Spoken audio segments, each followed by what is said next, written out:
In the first major wave of free agency, the main thing that changed around the NFL was the running back rooms. There's obviously more to talk about in general, and I get into that in the full episode of Fantasy for Real, found linked in the description, but for this video, I'm going to go team through team, talking about what changed, what didn't change, and which rooms are set, and which rooms might still be looking for a rookie heading into the 2024 NFL Draft. If you like the channel, make sure to subscribe to the channel to stay up to date with the content. Now let's get into it. This section of the show is being recorded Tuesday afternoon, not too long after the Derrick Henry signing, or he declared his intention anyway to sign with the Baltimore Ravens, because keeping in mind this is Tuesday afternoon, so no signings can actually become official until Wednesday at 4 p.m. This will be the biggest section of the show, and I'm not going to go move by move like every other section. There has been so much shakeup and movement around the NFL and the running back position, which is so valuable to this game, obviously, that I'm just going to go room by room, covering what I think is most important for an instant reaction sense in Dynasty Fantasy Football. So the first group that we're going to talk about here, or really not going to talk about, are the set rooms, the rooms that I would not expect a highly drafted running back to go into or be valued highly if they went to, that also had no change. So these rooms are going to be discussed least of all other rooms. These would be, and I don't have these in any particular order, these would be the Detroit Lions, the Seattle Seahawks, the Atlanta Falcons, the New York Jets, the Indianapolis Colts, the Jacksonville Jaguars. I also included the San Francisco 49ers, though you could say something about Christian McCaffrey's age. And I also included the Steelers in these 8 groups with Najee Harris and Jaylen Warren. I thought they were good enough, and with no change happening there, I'm going to include those 8 groups as the groups that aren't really the desirable location for running backs to go to, and there's no significant change in terms of free agency moves to talk about. The next group is going to be similar. It's going to be the set running back rooms, but these are running back rooms that did have changes. So the first team here is the Chicago Bears, adding DeAndre Swift on 3 years, $24 million at 15.3 guaranteed. So I'm a big Khalil Herbert fan, just from a talent-based perspective. It wasn't quite as high on Roschon Johnson as some other people, but did think he was a reasonably good use of a 4th-round pick. So ultimately, the Bears running back room is definitely locked down, but specifically, the DeAndre Swift signing really does indicate that he is going to be the guy. The 15.3 million guaranteed is real money. So in this situation, I would definitely lean towards Swift. Again, there's always going to be some kind of subjectivity to these things, but I do think that Swift has become the clear guy in Chicago with this move. Out of all the moves that have been made that don't really need to be discussed, I feel like Saquon Barkley is the biggest among these. He's gone to the Eagles. For the most part, this is going to be a very good thing. You might lose some goal line touchdowns, but it's just, it's Saquon Barkley, so we're not going to discuss that too much. The other running back room that I think is really tied down at this point going into the NFL draft is the Tennessee Titans, after spending up on Tony Pollard and also having Tyjae Spears. Now, I will say that I covered Tyjae Spears on the buy sells, and I honestly should have more strongly suggested him as a sell, as should have anybody. I did say on the segment that you were betting on whether they would add a running back or not, but I didn't really think they would spend as much as they did for a running back, and so that's definitely a big thing. That said, while I think Tony Pollard's probably going to be fairly valued by the market, Tyjae Spears is a guy, because of the negatives that exist in his profile and how they are, being reacted to in the market. Tyjae Spears is a guy who I do think might still become a buying opportunity, right? He was never a buy at the running back 12 price. I just thought he might be a hold, but he might become a buying opportunity now that the price is going to dip with the signing of Tony Pollard.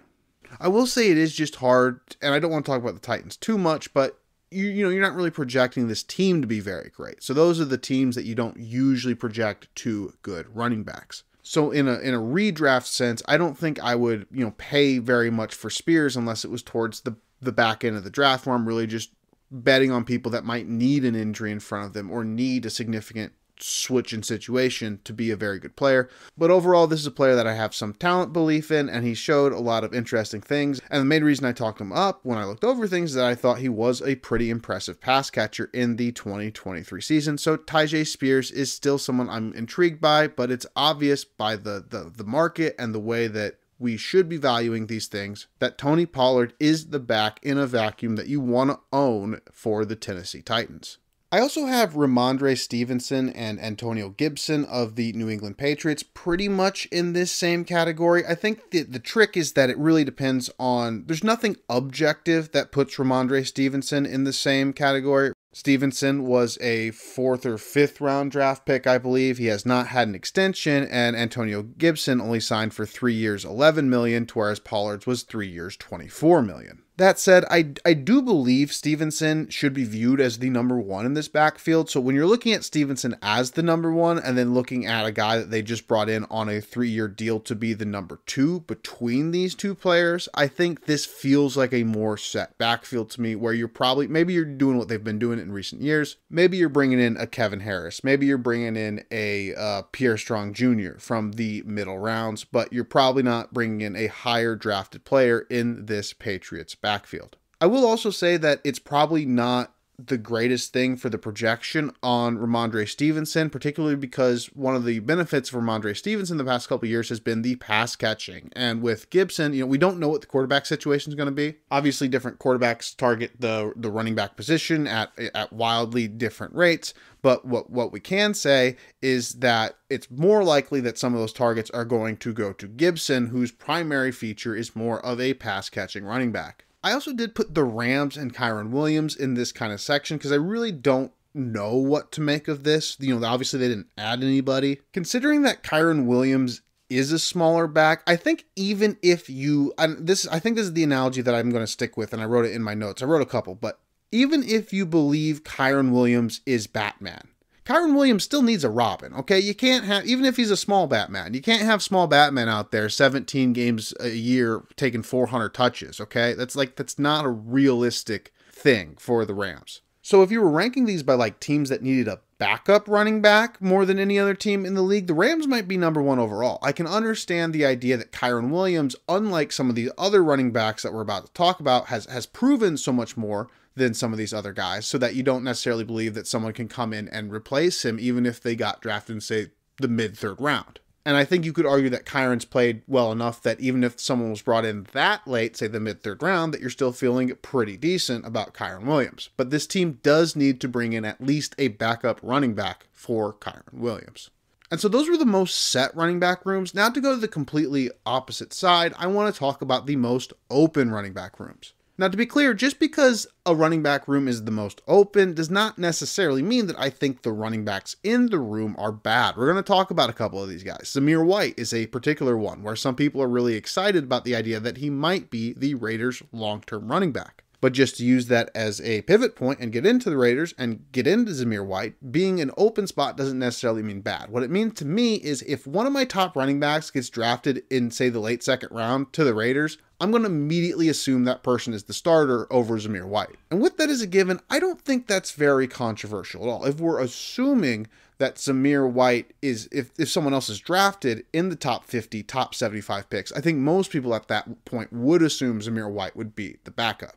So the Raiders have lost guys. They haven't brought anybody in. It's a room that I could see them rolling with Zamir White, but it's open to me because any rookie that comes in with high draft capital, I'm going to prefer that rookie, and then it's going to still be one of the top spots for me for day 3 running backs. If a Marshawn Lloyd or a Ray Davis slips to day 3 and goes to this team, I might think that they're just as likely or just as possible to be able to, take this job from Zamir White, because that's kind of a player that I like a decent bit, and it's not like Zamir White has any kind of big capital or financial commitment. That said, the first name I actually listed on the open list because it is the most wide open backfield in all football. I really would be shocked if anybody would argue that any backfield but the Dallas Cowboys backfield at this point is the most wide open backfield in football. I mean, who are they even down to at this point? Deuce Vaughn, and do they still have Rico Dowdle? There was a potential indication that they wanted to keep Tony Pollard, but at this point it seems like the highest upside outcome they would get is like a recovering J.K. Dobbins. So, I mean, if that ends up happening, that hasn't happened yet. They haven't added anybody yet. So the Cowboys are just by far the most wide open backfield.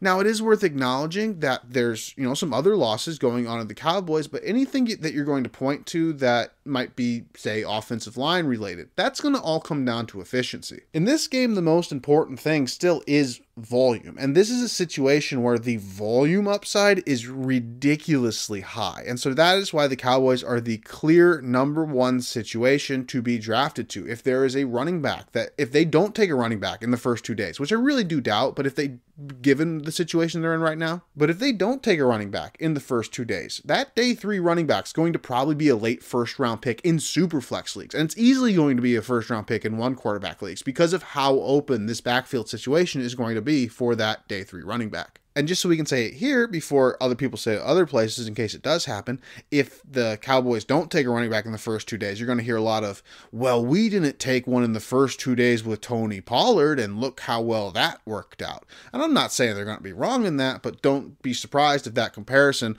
drives up whatever running back that is a good amount. But again, given how little they've spent on the position, I really do expect them at this point to spend day 2 capital on a running back.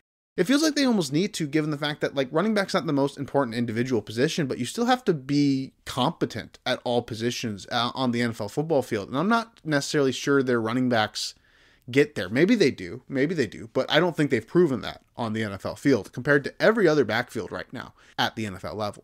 Because on that note of competency, to transition into the Chargers, which is another one of my most open backfields, Gus Edwards is far more proven than any of the running backs on the Cowboys, but I still consider the Chargers backfield to be pretty much wide open. Gus Edwards is definitely someone who can be the number 2 running back in a Greg Roman system. He's done it before. In fact, I'm pretty sure he was doing it when they drafted J.K. Dobbins as a rookie. So even though that didn't end up well because of J.K. Dobbins' injury situations, you can definitely make the argument that any highly drafted running back, not that I think this is controversial, but any highly drafted running back, 2nd round, 3rd round, going to the Chargers definitely has the opportunity to be seen right away as the 1A and probably will be seen as the 1A over Gus Edwards, who did not get a ton of money. But it is also worth noting that Gus Edwards is somebody who in fantasy leagues right now might be kind of a contender buy, because even as a number 2 running back, he has a decent chance of carving out a pretty decent sized role on a team that right now we project to be very run heavy. Again, they still haven't cut Mike Williams, at least as this recording, they still haven't cut or restructured Keenan Allen either as of this recording. And they do have Justin Herbert, but at the end of the day, it's hard to see this team not running the ball a lot with Harbaugh and Roman. The next one I have up on the open enough backfields is the Bengals, who have Chase Brown and Zach Moss. I almost made this comparison earlier, but I was trying to get through some of the set backfields a little bit quicker, but this backfield kind of feels like the Bears backfield without DeAndre Swift. Which I think is why I can say that I think it's perfectly valid to really love this opportunity as someone who has Zach Moss, really love this opportunity as someone who has Chase Brown, but also feel like there's an opportunity here for the Bengals to add. If you are someone who believes in Chase Brown in particular, the signing of Zach Moss could be seen as an extremely positive sign. Now, to be clear, I still think it's fairly unlikely you get through the process unscathed. The Bengals are a very competitive team, and I kind of see, no matter how the T. Higgins thing works out, that they're going to want to add more at running back. Because if you keep T. Higgins for 1 year, you're probably going to want a slightly better running back for the push-in. If you trade T. Higgins, you're far more likely to have a pick surplus that can then be used to take a running back that you like a good bit. That said, I think any of the reactions at this point that were disappointed say that Chase Brown wasn't immediately the only person in Cincinnati and that Zach Moss got in, I don't think I would be disappointed by that at all. They were going to bring in somebody. And so all that really means, I think, to me, is that the opportunity for him to be the big time guy is still available. Now, I'm not saying I would necessarily go out and get Chase Brown because, again, I think it's more likely than not that they add somebody else. But if I liked Chase Brown, I would be fairly encouraged at this point. Put it this way, as a day 3 running back, he's very unlikely to hit by that very nature. And so nothing that's happened here is going to dissuade me from thinking that he can potentially be an exception. When it comes to the Arizona Cardinals, I have a section later in the piece for mostly focusing on the older running backs, and I felt like James Conner and the Arizona Cardinals might deserve to go there. But given that there's a complete lack of a backup running back here, or at least a really proven, established, viable backup running back here, this seems like a backfield that's more viable to add somebody else. James Conner is 29. He has missed 4 games in each of the last 2 seasons, and he has no 2025 commitments. So anybody who goes to Arizona, I would be as comfortable as, them going to pretty much anywhere for the long term if I liked them a lot. So if, say, one of my top 3 running backs does go early in the draft to Arizona, and I don't expect most of these things to happen. We're just playing with what if scenarios. But if one of my top 3 running backs goes early in the draft to Arizona, I would immediately expect that player to be able to not necessarily supersede James Conner as a redraft running back, but the barrier to long-term 2-year, 3-year success and even back of the first year success would not be so great with James Conner that I would be afraid by this landing spot whatsoever. So before getting into those older running backs, I'm going to go through what I might call some semi-open rooms. These might be a little bit more controversial considering, what makes them semi-open. The first of these is the New York Giants, who did sign Devin Singletary to a 3-year, $16.5 million contract. Now, Devin Singletary might be very underrated. In fact, one of my favorite stats that I've learned during this free agency process is that Devin Singletary has been a lead rusher for a playoff team for either 3 or 4 straight years, and it was different playoff teams the last 2. Now, I think that's more of a coincidence than anything, but it really does go to show you that Devin Singletary can be the lead back of a playoff team. That said, in the same way that I've been talking about the last few groups, if I like a running back and they go to the Giants, I'm not necessarily so afraid of Devin Singletary that I would be, dropping them down my list or worried about it as a situation.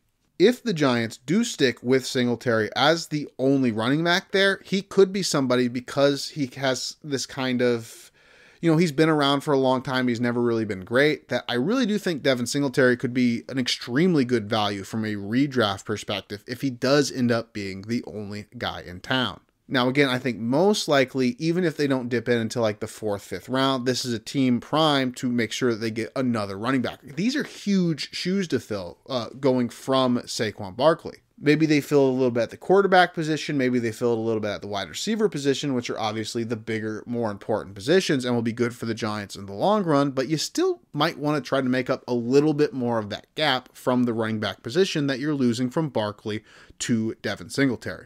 I also have Rachaad White of the Bucs here, unless there's something I'm missing or that they're really, really into the, rejuvenation of Sean Tucker. The Bucs seem like another one of these backfields where it does seem like they at least need a backup. Now, maybe they do roll in with a clear situation that ends up with clearly Rachaad White being the number 1. But there's at least room for a role here, I guess is what I'm trying to say, and a player that can be used in a role here that you can see that's a little bit clear with the Tampa Bay Buccaneers. Now, the Carolina Panthers are the next team on this list, but I think they're so asset-strapped, considering the fact that Miles Sanders, he was terrible for fantasy, but he's not actually that bad for the NFL. And Chuba Hubbard, both being there, I think they're probably rolling with that going into next year. Again, especially because of how asset-strapped they are as a team. And when they're not being asset-strapped, they really need to be bringing in pass catchers, which can go to the running back position a little bit, but that's more likely to be like a Bucky Irving investment to me.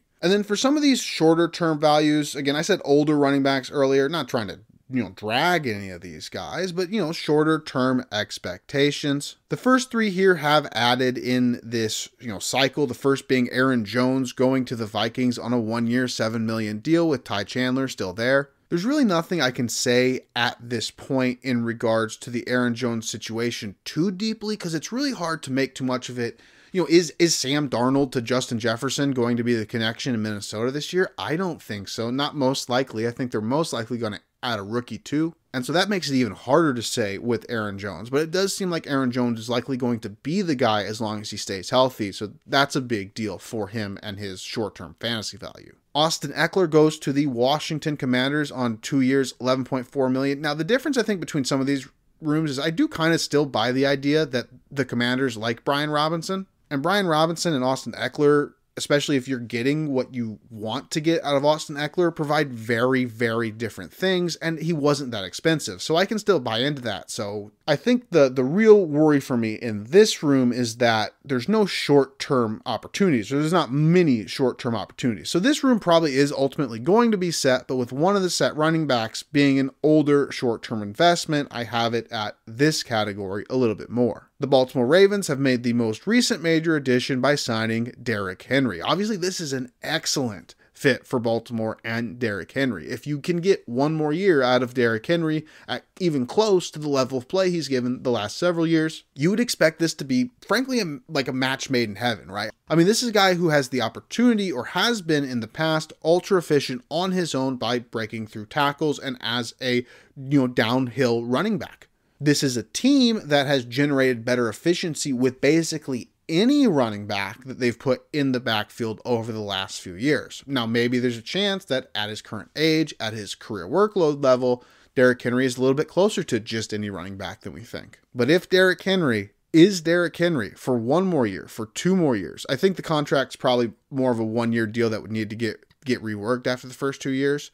But if Derrick Henry can be Derrick Henry, this is an excellent landing spot for Derrick Henry and a huge upside boost. No change here, but I do still have the Miami Dolphins as an open backfield, considering Mostert is 32 and Achane is 190 pounds. Again, kind of similarly to the Commanders, if those two stay healthy, I'm not sure there's a huge role to carve out behind them, but if they stay healthy has been a problem for these two players, and so it's just something to keep in mind that a player at that landing spot, I don't necessarily think this is a bad landing spot given that. One more player that really needs to be brought up, and I didn't know exactly what order, but he's the one that needs to be maybe discussed the most and highlighted the most on this episode, and that's what the Green Bay Packers did with their fake contract with Josh Jacobs. And to be clear, that's no disrespect or shade to the Packers or Jacobs, but the 4/48 is the most misleading figure I have seen compared to the guaranteed. It feels like it is a very much a 1-year deal that can be gotten rid of after 1 year. Now, I actually think this is a really good fit for Josh Jacobs for the short term, for the long term. I think this could be something that he's here for 2 years, for 3 years, for 4 years. But when we're talking about projecting running back rooms into the future, which is what I'm talking about on a Dynasty show, it is worth noting that Josh Jacobs has really no future commitments from the Green Bay Packers. No significant future commitments anyway. So he is a 4-year, $48 million running back on paper, but because of how the guaranteed structure is set up, I'm considering Josh Jacobs at least a little bit closer to these other rooms that I'm talking about in this section with running backs who have a at least decent chance of moving on after 1 year. I don't have the compensation on the trade yet, but the Texans made a splashy move earlier in the day today to bring on the Cincinnati Bengals' Joe Mixon.